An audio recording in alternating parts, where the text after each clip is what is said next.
주신 말씀 함께 보시겠습니다.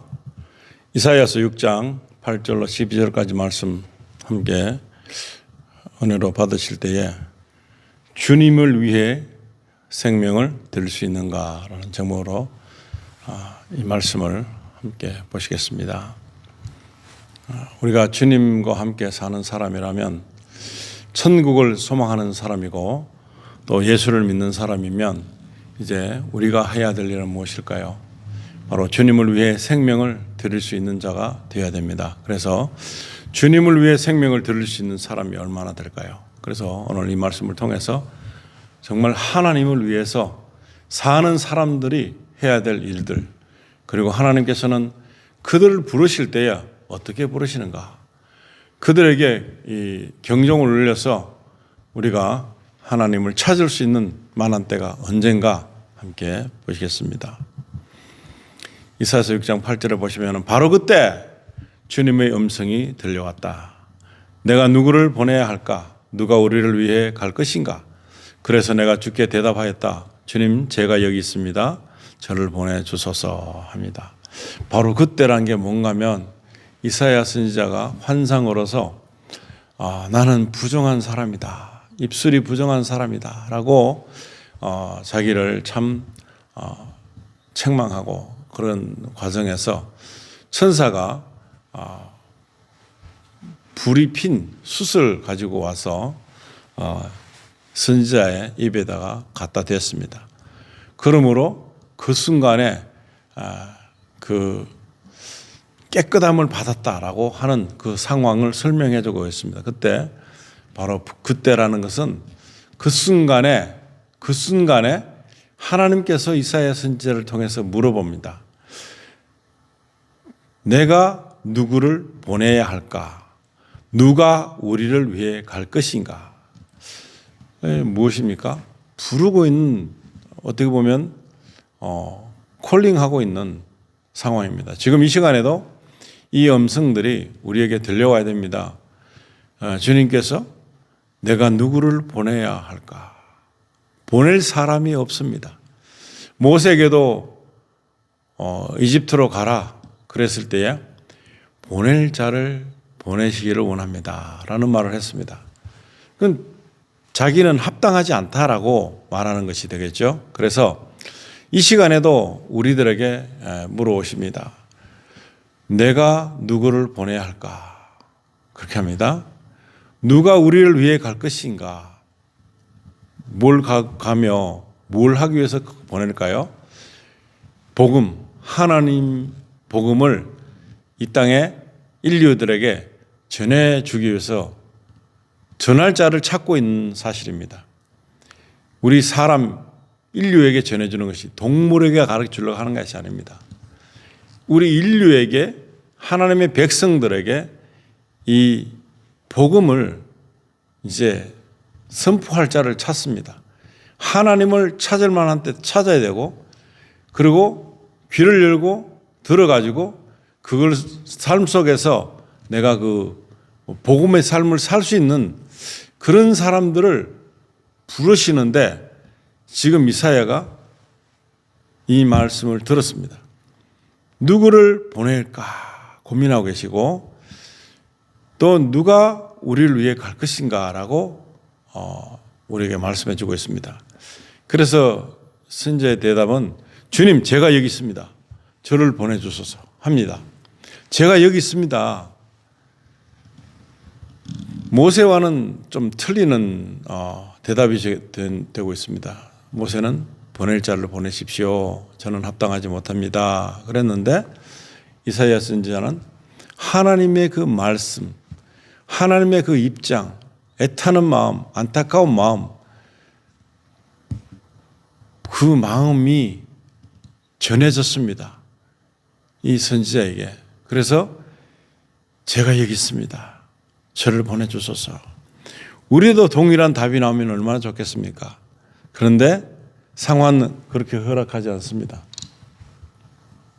9절에 보시면 그러자 주께서 내게 말씀하셨다. 가라, 너는 가서 이 백성에게 이르기를 너희가 듣기는 계속 들어도 깨닫지 못하고 보기는 계속 보아도 그 뜻을 알지 못할 것이다 하여라. 비밀이죠, 비밀. 하나님의 비밀. 하나님의 비밀을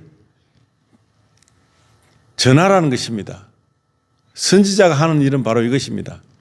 자기를 내세우고 자기를 어떤 합리화시키는 그런 것이 아니라 하나님의 백성에게 하나님의 말씀을 전하러 가고 하나님의 뜻을 전하고 하나님의 비밀을 전하는데 하나님의 마음을 이해하지 못하는 사람들은 이렇다는 것이죠. 듣기는 계속 들어도 깨닫지 못하고 보기는 계속 보아도 그 뜻을 알지 못할 것이다. 이 굉장한 뜻이 분명히 있습니다. 우린 지금 오늘날에는 이것이 뜻이 암울한 것이 아니라 뭐 어떤 엉뚱한 것을 말하는 것이 아니라 분명히 하나님의 뜻 전해주고 있습니다. 우리 그 뜻을 알고 있습니다. 그런데 이때 시대뿐만 아니고 지금 이 시간도 듣기는 들어도 절대로 깨닫지 못하는 것. 보기는 보지만 뜻이 뭔지를 짐작치 못하는 것. 하나님의 마음을 이해하지 못하기 때문에 이런 결과가 있다. 그러나 전하라는 것입니다. 지금 우리가 복음을 전해도 이런 동일한 사태가 벌어지고 있는 그런 과정이 있습니다. 사람들은 완악해져서 사람들은 자기의 주장이 너무 세서 하나님의 그 깨달음과 뜻이 전혀 전달되지 못하고 있습니다. 10절에 보시면 너는 이 백성의 마음을 둔하게 하여라. 그들의 귀를 막아 어둡게 하고 이 말씀을 전해주면은 비밀이기 때문에 하나님의 그 깨달음도 없을 뿐더러 뜻도 모르기 때문에 더욱이 더 심하게 마음이 둔해지는 것입니다. 그리고 그들의 귀가 자꾸 막혀서 어둡게 되는 것입니다. 이게 저절로 되는 것입니다. 하나님의 말씀이 가면 갈수록 세상적인 이론 가지고는 더욱더 힘들어지는 깨닫지도 못하고 뜻도 모르는 그런 상황이 벌어지고 있다는 것입니다. 그들의 눈을 감겨 못 보게 하여라 그럽니다. 말씀을 하고 전에도 들어도 도저히 알지 못하니까 듣고 싶지 않고 보고 싶지 않은 것입니다. 그래서 하나님의 얘기를 하면 또 하나님의 이야기, 또 그 예수 눈 감습니다. 우리가 그들을 눈을 감게 할 수 있는 능력은 없습니다. 그러나 그들이 싫어하기 때문에 자동으로 눈이 감겨지는 것입니다.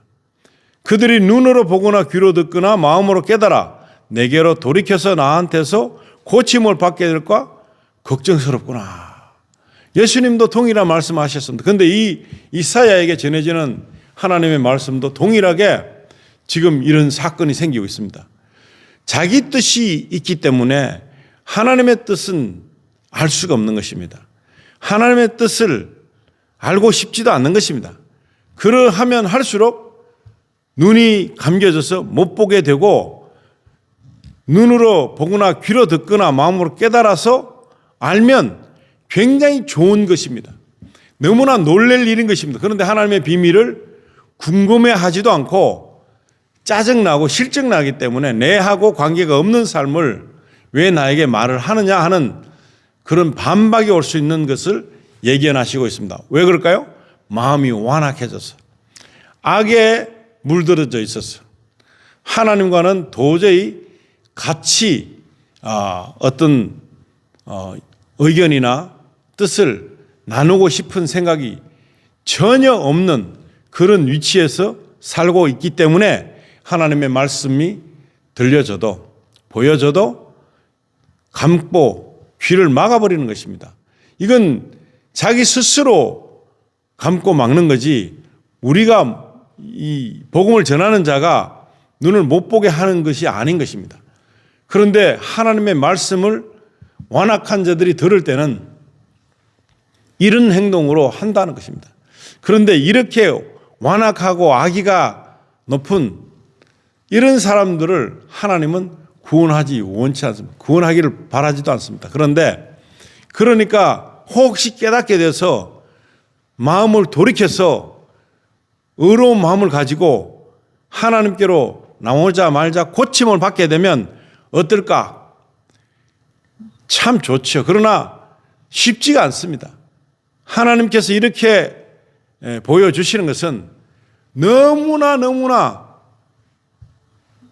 이 인생들의 마음을 잘 알고 있을 뿐만 아니라 안타까이 여기시는 사랑의 어떤 사랑의 표현력을 나타내시기 위해서 기회를 엿보고 기다리고 눈치 보는 그런 하나님의 마음을 내가 인지해야 됩니다.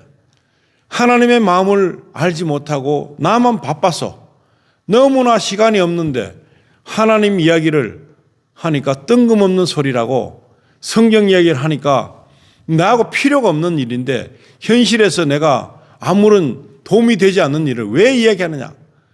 하나님께서는 영이시지만 이 우리가 입고 있는 현실적인 육신과 혼과 이 움직이는 것이 영의 흐름을 통해서 만들어지고 있으며 영적인 일은 실제적인 것보다 더 많이 일어나고 있는 사실을 알게 되기를 원하고 계십니다. 그런데 참 비참하게도 모르고 있다는 것입니다. 그래서 11절에 보시면 그때 내가 주님께 여쭙다.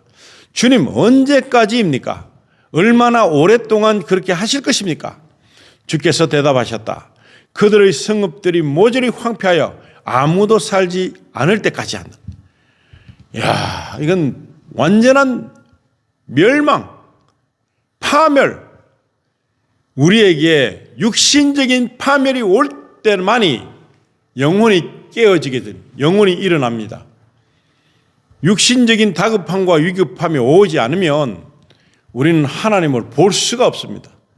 육신적인 것을 넘어서야지만이 볼 수 있는데 그것이 육신적으로 오는 위급함과 다급함과 큰 문제가 발생했을 때 죽음 앞에서 사건 앞에서 그런 때에 하나님을 볼 수 있습니다. 하나님을 보려고 하는 눈을 뜨게 됩니다. 내가 살아서 내 모든 일을 할 때는 하나님이 아무리 가까이 계셔도 너무나 멀고 깨닫지도 않고 싶고 듣고 싶지도 않고 보고 싶지도 않고 그런 환경이 조성되어 있을 때는 다 이렇게 된다는 것입니다. 그래서 위기가 오기 전에 하나님 말씀에 청종하는 자는 하나님이 주시는 복을 누릴 수 있지만 그렇지 못한 사람들은 어떻게 될까요? 멸망으로 가야지만이 도저히 숨도 쉴 수 없고 눈도 깜빡거릴 수 있는 힘이 없고 이제는 무슨 소리가 나도 들리지도 않는 이제 내가 들으려고 해도 이제는 그 기능이 상실된 상황에서 하나님을 찾게 될 것입니다. 나의 마지막 발악이 일어나는 그때가 언제입니까? 성읍들이 모조리 황폐하여 아무도 살지 않을 때까지. 그들의 집마다 파괴되어 한 사람도 없는 빈집이 될 때까지. 그들의 땅이 마구 짓밟혀서 황무지가 될 때까지. 비참함의 극이 왔을 때, 최고의 비참함이 삶 속에서 펼쳐졌을 때에 창조주를 찾게 됩니다. 그러나 눈이 떨어지지 않습니다. 귀가 열리지 않습니다. 말을 하고 싶어도 기력이 딸려서 이제는 망가져서 너무나 처참하게 부셔져서 파멸이 돼서 보고 싶을 때 볼 수 없는 환경으로 온다는 것입니다. 잘 들을 수 있을 때는 절대로 듣지 않습니다. 하나님 말씀을 안 듣습니다. 지금 이 시간에도 동일합니다. 많은 사람들이 자기의 뜻대로 살기 위해서 하나님 말씀을 아무리 들려줘도 깨달을 수 없습니다. 아무리 말해도 듣지도 않을 뿐더러 뜻을 알려고도 하지 않습니다. 이게 비참한 것입니다. 이런 난감함이 왔을 때에 찾게 되는 이 생명수 물을 갈급해하는 그런 모습이 될 때야 뜨려고 하고 들으려고 하지만 이미 소진된 기력 때문에 이 수신이 안 되네요. 예를 들면 전화기에 배터리가 다 돼가지고 이제는 1%도 안 남았을 때 신호가 갈 수 없는 그런 상황에서 누구랑 대화하겠습니까? 그런 상황까지 왔다는 것입니다. 도저히 안 될 상황까지 그때까지 하겠다. 무슨 이유로요? 쉽게 듣게 될 수 있을 때 안 들었기 때문에, 쉽게 깨달을 수 있을 때 안 깨달았기 때문에, 쉽게 뜻을 알고 그럴 때 하나님 마음을 저버렸기 때문에 이럴 때가 오는데 하나님께서는 끝까지 마지막 기력이 다 빠져서 세포 한 개가 마지막으로 움직일까 말까 하는 그때까지 가야지 답답함을 느끼고 창조주를 찾을 날이 온다는 것입니다. 그때까지 지속하겠다고 하는 이 하나님의 뜻은 영적 아버지 하나님께서 얼마나 마음이 아프시겠습니까? 우리 자녀들에게 어떤 뜻을 이루기 위해서 우리가 무엇인 걸 주려고 생각할 때, 그 받으려고 하는 그 귀함을 모를 때 안타깝죠? 그런데 그 사랑을 못 깨달을 때, 근데 하나님께서는 아들을 주시기까지, 심지어 자기를 해치면서까지 영원한 생명으로 가는 천국의 소망을 주시기 위해서 자기의 몸과 모든 권세를 버리신 그런 마음을 알아야 되는 것입니다. 그런 마음을 언제 알 수 있을까요? 내가 망가져 봐야 하는 것입니다. 내가 도저히 감당이 안 되는 그런 험난한 끝자락이 와야 쳐다보는 것입니다. 다른 길이 있나? 내 길로는 안 만들어지는, 내 길로는 갈 수 없는 그런 상황까지 가야지 된다는 것을 말씀해 주시면서 참으로 안타까운 마음으로 이 사람들에게 자신을 보여주기를 원합니다. 하나님의 사랑을 보여주기를 원하시는 것입니다.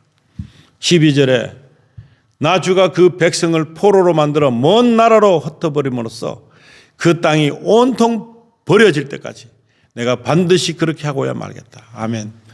하나님의 집요하신 사랑이 이 모든 말씀에 내포되어 있는 것을 발견할 수 있습니까? 하나님의 끈질긴 사랑이 여기에 함께 어우러져 있다는 것입니다. 그럼 과연 하나님의 그 깨달음은 뭘까요? 하나님의 뜻은 뭘까요? 그 비밀을 가르쳐 주기를 원합니다. 그런데 그 비밀이 너무나 쉽게 이해되면 하찮은 것처럼 보여질 수 있습니다. 그러나 하찮은 것이 돼서는 절대로 안 되기 때문에 우리에게 이런 방법으로 말씀해 주고 계시는 것입니다. 하나님께서 가지고 계신 깨달음의 그 비밀은 예수 그리스도 아들 대신 예수 그리스도를 우리에게 보내주셔서 우리를 대신해서 질고와 아픔과 고난과 고통을 통해서 죽음으로 사랑해내 주는 것입니다. 십자가의 사랑을 통해서 이제 하나님의 사랑을 확증하는 것인데 그 확증하는 그것이 바로 하나님께서 주시고자 하시는 비밀의 깨달음이 되는 것입니다. 하나님의 뜻이 되는 것입니다. 그 뜻을 예수께서는 십자가에 못 박히셔서 다 자신을 버림으로 모든 인류를 얻어내는, 그래서 다 이루었다 하신 것입니다. 이것이 하나님이 주신 가르침, 비밀인 것입니다. 이것을 깨닫는 자는 이 복음이 엄청나게 중요한 것입니다. 생명을 허락해 주신 것입니다. 그런데 이 사실을 이사야에게 내가 이 사실을 알리고자 하는데 누구를 보낼까? 누가 우리를 위해서 그 일을 행할까? 찾고 계심을 보게 됩니다. 이건 보통 사랑이 아닌 것입니다. 우리는 십자가를 통해서 예수님께서 하나님의 사랑을 표현하신 것은 사실이지만 예수님께서 복음이지 십자가는 복음이 아닌 것입니다. 십자가를 통해서 예수님께서 이루신 것은 우리를 대속해서 죽으신 것입니다. 그 죽으심을 통해서 우리의 모든 인류의 죄값과 허물들을 다 짊어지시고 통째로 한꺼번에 사함을 만든 역사를 우리에게 제공해 주셨다는 것입니다. 이것이 비밀인 것입니다. 하나님의 비밀, 이거 복음인 것입니다. 예수님 생명, 이 생명이 죽은 자 가운데서 다시 살아나심으로 말미암아 우리에게도 동일한 이런 혜택이 주어지는 것입니다. 십자가는 그것을 상징할 수 있는 것입니다. 그러나 우리 주님이 복음이 되시는 것입니다. 생명이 되시는 것입니다. 우리 주님이 죄에 대한 해결책이 되는 것입니다. 그래서 그 사랑을 아는 사람들만이 이 중요한 사람들에게 눈으로 귀로 들려주는데 보기는 보아도 깨닫지 못하고 듣기는 들어도 뜻을 알지 못하는 이 사실을 알릴 사람들을 찾고 계십니다. 주님을 위해 생명을 드릴 수 있는가? 여기 있습니다. 제가 여기 있습니다.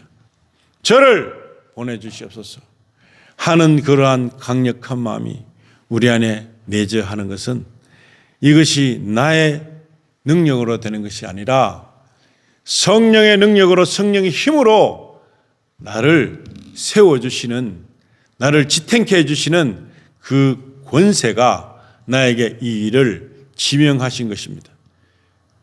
그래서 더더구나 감사하는 것입니다. 이제 제가 여기 있습니다. 저를 보내소서. 보낸다는 것은 어디 멀리 가라는 것이 아닙니다. 내가 있는 모든 곳에 이 눈을 감으려고 하는 사람들, 귀를 닫으려고 하는 사람들, 그런 사람들에게 깨달을 수 있는 비밀의 열쇠를 주는 것입니다. 예수 그리스도가 십자가에 못 박히심으로 말미암아 그것이 하나님의 비밀스러운 정말 너무나 큰 우리에게 알려주고자 하시는 그런 놀라운 계획이다 하는 것을 세상에 알려야 됩니다. 한 사람도 빠짐없이 여기에 순복하고 이 사실을 믿고 그 믿음 따라 나도 이제 주님을 위해서 생명을 드려야 되겠다 하는 믿음으로 가는 사람들이 구원자가 되는 것입니다. 누가 다른 사람이 어떤 일을 하든 상관없이 나는 내 길을 그 말씀대로 가는 것입니다. 나는 가는데 너는 왜 따라오지 않아? 이게 아닙니다. 내가 누구를 강요할 수도 없습니다. 나도 못 가는 주제에 강요할 수 없고 강요당할 수도 없는, 많은 사람들은 눈을 감을 수 있죠. 내가 눈이 떨어졌다고 다른 사람도 눈이 떨어지는 것이 아닙니다. 내가 깨달아졌다고 내가 깨달은 것처럼 다른 사람도 깨달아지는 게 아닙니다. 왜 나처럼 되지 못할까 하는 것이 아닙니다. 내가 눈을 감았을 때도 있었기 때문에, 내가 귀를 막았을 때도 있었기 때문에, 그래서 우리는 겸손하게 정말 주님이 나에게 해주신 것이 이것이구나, 이것을 가르쳐주기 위해서 수많은 사람들이 나에게 접근했구나, 그리고 이것을 통해서 성경이 말하고자 하는 것은 하나님의 전폭적인 사랑이다, 끈질긴 사랑이다, 영원히 바뀌지 못하는 사랑이다. 이 사랑이 오늘 나에게 임했다는 것을 믿고 주님, 제가 여기 있습니다. 저를 보내주시옵소서 하는 대답을 들을 수 있는 것입니다. 오늘 저와 여러분에게 이런 놀라운 축복, 이 복음의 소리가 귀에서 항상 메아리치고 그것을 위해서 어려운 일을 나타내고 그 일을 실행하는 저와 여러분 되시기를 우리 주 예수님 이름으로 축원드립니다. 기도하시겠습니다. 아버지, 지금까지는 내 뜻대로 살았습니다. 지금까지는 아무리 보여줘도 눈을 감고 귀를 틀어막고 그래서 깨닫지도 못하고 무슨 뜻인지도 모르는 그러한 인생을 살다가 오늘 이 말씀을 듣고 이제부터 내가 스스로 이 말씀이 보이는구나, 들리는구나 하는 생각을 가지고 우리에게 있는 전심전력을 다해서 이 말씀을 청종하고 이 말씀 위에 하나님의 그 놀라우신 사랑을 발견하는 저희가 된 것을 감사드립니다. 이제부터 우리의 삶은 이 삶이 생명을 들을 수 있는 그런 삶이 되기를 원합니다. 생명을 들을 수 있는가 질문했을 때에 저희가 여기 있습니다. 손 들고 답변할 수 있는 그런 믿음들 허락해 주셔서 하나님께 귀중한 우리의 이 인생을 드리는 그런 귀한 날들이 될 수 있도록 축복해 주시기를 간절히 원합니다. 지금 이 시간에도 아직도 눈이 감겨지고 아직도 귀가 닫아지고 하는 그런 사람들이 너무나 많을 것입니다. 그러나 우리가 오래 참으시는 하나님의 그 경륜처럼 우리도 열심히 기도하고 내 뜻이 아니라 주의 뜻이 각 사람들에게 이루어지는 생명의 복음이 나타날 수 있도록 주님 저희들이 잘 쓰임받는 도구가 될 수 있도록 주여 도와주시기를 간절히 바라며 우리 주 살아계신 예수님의 이름으로 기도드리옵나이다. 아멘.